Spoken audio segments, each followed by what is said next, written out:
बंगाल में special intensive revision SIR यानी मतदाता सूची के विशेष पुनरीक्षण की प्रक्रिया अब केवल एक प्रशासनिक कवायद नहीं रह गई है, बल्कि यह राज्यव्यापी सामाजिक राजनीतिक टकराव का रूप ले चुकी है। नमस्कार, आप देख रहे हैं मिरर मीडिया। मैं हूं आपके साथ प्रिया पांडे। स्वागत है आपका एसआईआर से जुड़े खास तथ्यों वाले इस प्रोग्राम में। पश्चिम बंगाल राज्य के अलग अलग जिलों में रेल रोको आंदोलन,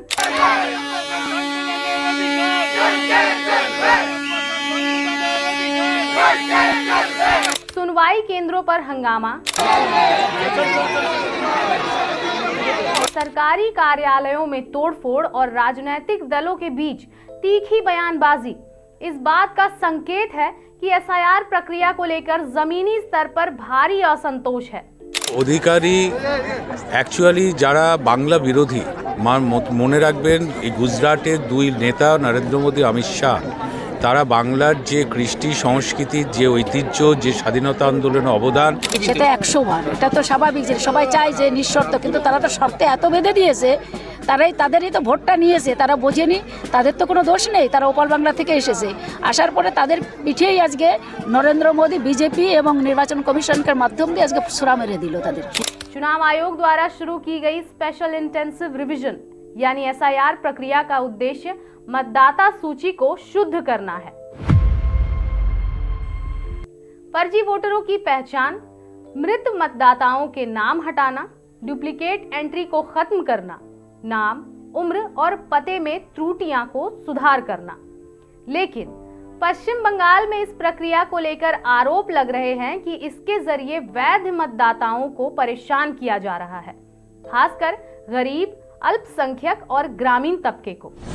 राज्य के कई इलाकों में हजारों लोगों को फॉर्म 7 और सुनवाई नोटिस भेजे गए, जिससे लोगों में यह डर फैल गया कि उनका नाम मतदाता सूची से हटाया जा सकता है।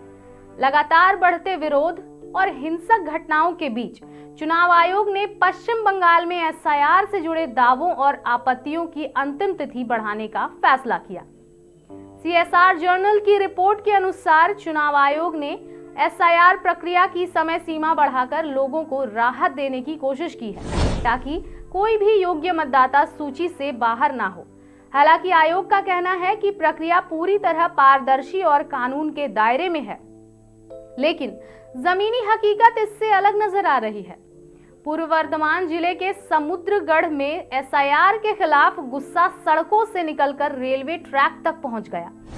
स्थानीय लोगों की मुख्य मांगे थी, जिनका नाम पहले वोटर लिस्ट में है, उन्हें बिना शर्त बनाए रखा जाए। सभी भारतीय नागरिकों को एसआईआर में शामिल किया जाए। एसआईआर के नाम पर आम लोगों को परेशान ना किया जाए। शुक्रवार यानी 16 जनवरी की सुबह पारुल डांगा रेल फाटक पर लोगों ने जीआरपी और आरपीएफ के बैरियर तोड़ते हुए नजर आए। डाउन हावड़ा कटवा लोकल ट्रेन को 7:50 से लेकर 8:02 तक रोक दिया। इस रेल रोको आंदोलन में हम आपको बता दें, स्थानीय ग्रामीण, सिविल सोसाइटी के प्रतिनिधि, मुस्लिम समुदाय के लोग बड़ी संख्या में शामिल हुए। बाद में कालना जीआरपी और आरपीएफ के अधिकारियों के आश्वासन पर आंदोलन समाप्त हुआ। यह घटना साफ दर्शाती है कि एसआईआर के खिलाफ नाराजगी अब संगठित आंदोलन का रूप ले रही है। वहीं गलसी में 100 से ज्यादा बीएलओ ने आखिर क्यों दिया एसआईआर ड्यूटी से सामूहिक इस्तीफा, इस पर भी हम चर्चा करेंगे। पूर्व वर्धमान जिले के गलसी में चल रहे स्पेशल इंटेंसिव रिवीजन यानी एसआईआर कार्यक्रम को लेकर बड़ा घटनाक्रम सामने आया। एसआईआर से जुड़े कार्यभार और लगातार बदलते दिशा निर्देशों से नाराज होकर 100 से अधिक बूथ लेवल ऑफिसर यानी बीएलओ ने एसआईआर ड्यूटी से सामूहिक इस्तीफा दे दिया है। बीएलओ का कहना है कि एसआईआर कार्यक्रम के तहत उन्हें अत्यधिक दबाव में काम करना पड़ रहा है, जिससे ना तो तय समय में कार्य पूरा हो पा रहा है और ना ही मतदाताओं की नाराजगी से बचा जा सकता है। बीएलओ के अनुसार एसआईआर कार्यक्रम में दिशा निर्देश लगभग रोज बदलते जा रहे हैं, जिससे जमीनी स्तर पर भ्रम की स्थिति बनी हुई है। बार बार नियमों में बदलाव के कारण मतदाता सूची के सत्यापन, दस्तावेजों की जांच और डेटा अपडेट का काम प्रभावित हो रहा है। इसका सीधा असर बीएलओ पर पड़ रहा है, क्योंकि मतदाता असंतोष की जिम्मेदारी भी उन बीएलओ पर ही दे रहे हैं। बीएलओ का यह भी कहना है कि एसआईआर ड्यूटी के साथ साथ स्कूलों की नियमित सेक्शन ड्यूटी भी निभानी पड़ रही है और ये काफी कठिन हो गया है। सीमित संसाधनों और समयबद्ध लक्ष्यों के बीच लगातार फील्ड वर्क और रिपोर्टिंग का दबाव बढ़ता जा रहा है, जिससे कार्य निष्पादन प्रभावित हो रहे हैं। इसी मुद्दे को लेकर सभी बीएलओ पहले गलसी थाने पहुंचे और बाद में गलसी ब्लॉक नंबर 2 प्रखंड विकास कार्यालय के सामने प्रदर्शन भी किया।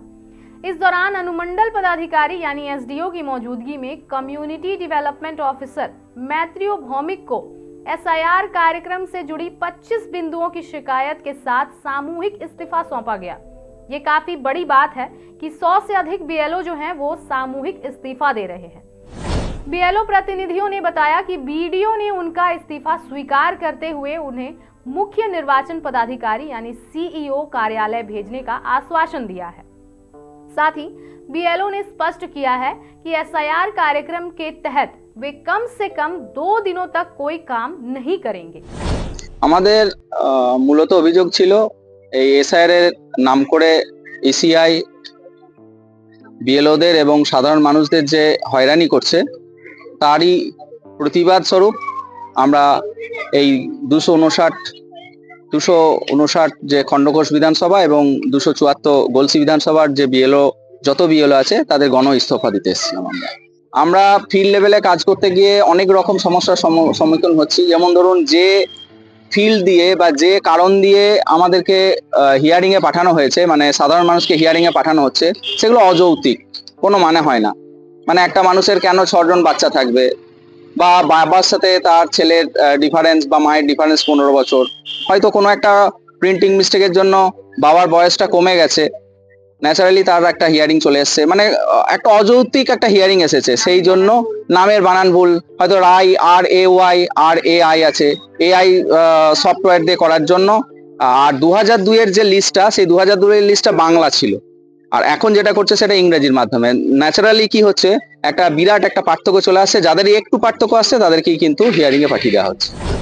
गलसी में एसआईआर कार्यक्रम को लेकर हुए इस सामूहिक इस्तीफे से प्रशासनिक और निर्वाचन व्यवस्था पर असर पड़ने की संभावनाएं देखी जा रही है।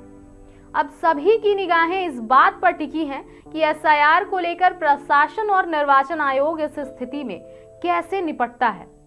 वहीं काक्सा में एक ही बूथ के 370 वोटरों को मिला नोटिस, जिसके कारण भड़का जन आक्रोश। पश्चिम बर्धमान के काक्सा प्रखंड में एसआईआर प्रक्रिया ने उस वक्त तुल पकड़ लिया जब एक ही गांव के एक ही बूथ से 370 वोटरों को सुनवाई नोटिस भेज दिए गए।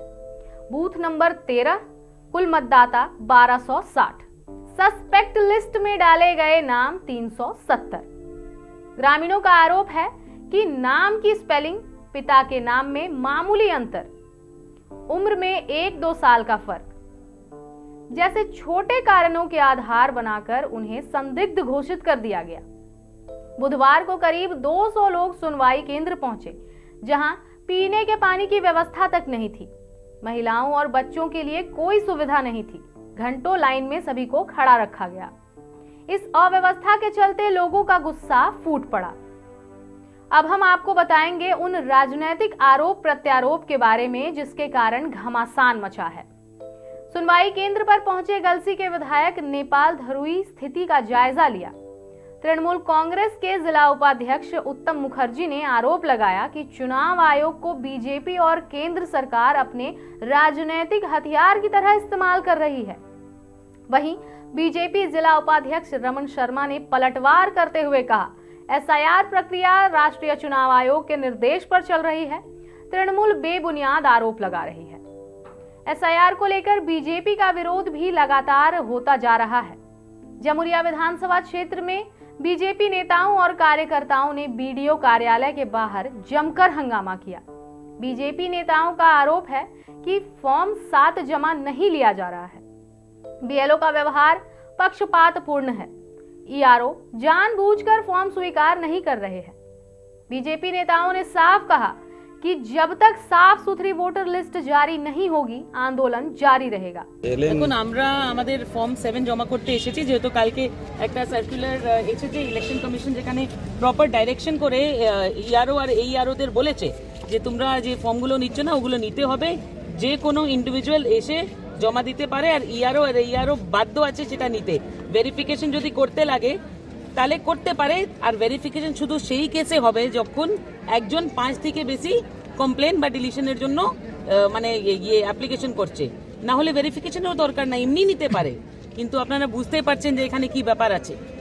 তো এরা শানা পাগল হয়ে দেখাচ্ছে এখন যে আমরা রাখবো, পরে পড়বো। আগে বলেছিলেন যে সার্কুলারই পাইনি, তো যখন এদের ঘাড়ে চাপ আমরা দিয়েছি তখন বলছে যে আপনারা আজকে বিকেলে জমা করে দিন, আমাদের সময় অনুযায়ী আমরা এটা ভেরিফাই করে নেব। সময় অনুযায়ী কবে করবেন? কালকে রোববার, সোমবার লাস্ট দিন। তো এটা কিছু না, এটা ডিলে করার একটা প্রসেস আছে, কিন্তু এরা জানেন না যে আইনি অনেক পথ আছে।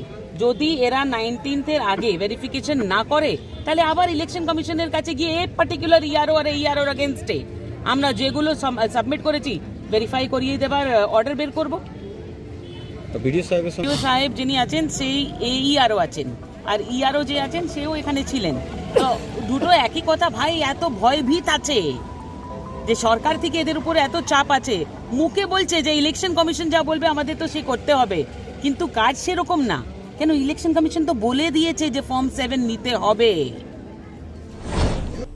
द हिंदू की एक रिपोर्ट के मुताबिक एसआईआर सुनवाई के दौरान राज्य के कई इलाकों में सरकारी दफ्तरों पर हमले भी किए गए, बीडीओ ऑफिस में तोड़फोड़, सरकारी दस्तावेज जलाए गए, कंप्यूटर और फर्नीचर क्षतिग्रस्त किए गए, साथ ही पुलिस पर पथराव भी किया गया। इन घटनाओं के बाद प्रशासन ने सुरक्षा बढ़ाई और रिपोर्ट चुनाव आयोग को भेज दी। एसआईआर प्रक्रिया का मूल उद्देश्य लोकतंत्र को मजबूत करना है, लेकिन पश्चिम बंगाल में यह प्रक्रिया अब अविश्वास, डर और असंतोष की वजह बनती जा रही है। लोगों का सवाल यही है, क्या मामूली त्रुटि लोकतांत्रिक अधिकार छीनने का आधार बन सकती है? क्या गरीब और अशिक्षित मतदाता सबसे आसान निशाना है? क्या राजनीतिक टकराव का खामियाजा आम जनता भुगतेगी? जाते जाते हम आपको बता दें, पश्चिम बंगाल में एसआईआर अब केवल वोटर लिस्ट संशोधन नहीं, बल्कि राज्य की सियासत, प्रशासन और समाज के बीच टकराव का प्रतीक बन चुका है। रेल रोको आंदोलन से लेकर बीडीओ कार्यालयों पर हमला, साथ ही बीडीओ के इस्तीफे, यह साफ है कि अगर पारदर्शिता, संवाद और संवेदनशीलता नहीं बरती गई तो यह प्रक्रिया और अधिक उग्र रूप ले सकती है। फिलहाल एसआईआर से जुड़े तमाम अपडेट्स हम आप तक यूं ही पहुंचाते रहेंगे, और अगर आपके मन में कोई भी सवाल हो एसआईआर को लेकर तो वो भी हम आपको साफ रूप से, स्पष्ट भाषा में, आसान भाषा में वो क्लियर करेंगे। फिलहाल इस तरह के तमाम अपडेट्स हम आप तक यूं ही पहुंचाते रहेंगे, और फिर मिलेंगे हम अगले एपिसोड में कुछ तथ्यों के साथ। तब तक के लिए देखते रहें मिरर मीडिया।